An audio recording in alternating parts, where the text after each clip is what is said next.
దొంగ సర్టిఫికెట్లతో కర్ణాటక సీఎం సిద్ధరామయ్య తమ ప్రభుత్వం 2 ప్రపంచ రికార్డులు కొట్టేసిందంటూ సాక్షాత్తు కర్ణాటక ముఖ్యమంత్రి సిద్ధరామయ్య 2 దొంగ సర్టిఫికెట్లు పెట్టుకున్నారు.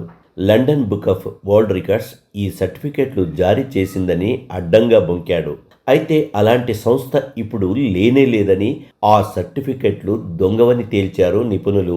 దీనితో ఆయనను ఆట పట్టించడం మొదలయ్యింది.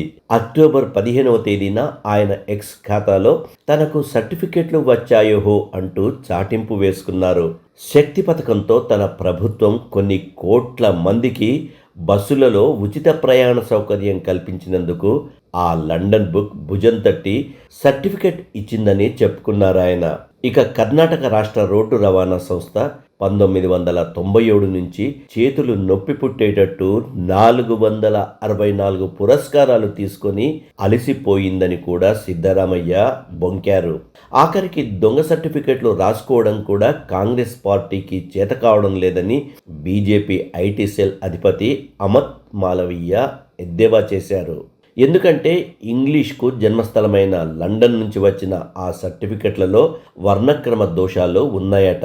ఈ సంవత్సరం జూలై 15న లండన్ బుక్ సంస్థ రద్దయిపోయిందని జేడీఎస్ తెలియజేసింది. మరి ఇప్పుడు ఎవరిచ్చారో ఆ సర్టిఫికెట్లు అన్నట్లు సిద్ధాజీ, ఇలాంటి సర్టిఫికెట్లు ఇవ్వడానికి దేశంలో చాలా సంస్థలున్నాయి.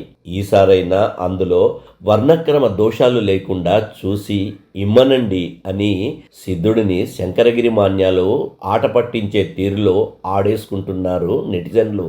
అందుకు వర్ణక్రమం సరిగ్గా చూసుకోవడానికి ఎక్స్లో ఉంచిన ఈ అపురూప సర్టిఫికెట్లను తొందరపడి తొలగించకండి అని కూడా ఓ సలహా ఇచ్చారు.